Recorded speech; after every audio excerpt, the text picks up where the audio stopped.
Hello அஸ்ஸலாமு அலைக்கும் friends. இன்றைக்கி என்னென்னா, நான் சின்ன வயசில் இருக்கும்போதே எங்கள் அம்மா வந்து பாவக்காய்னா எனக்கு சுத்தமாக பிடிக்காது. இல்லை அது ஸ்ட்ரென்த்து அப்படி இப்படின்னு சொல்லி சொல்லி என்னை சாப்பிட வைப்பாங்க.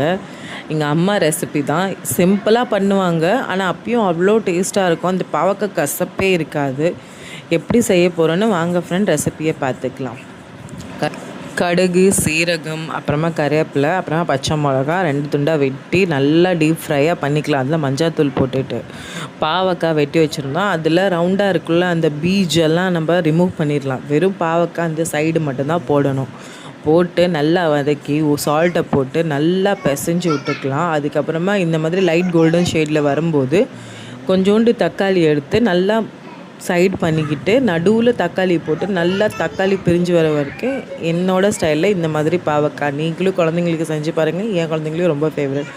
இந்த வீடியோ பிடிச்சுன்னா லைக், கமெண்ட், ஷேர் பண்ணி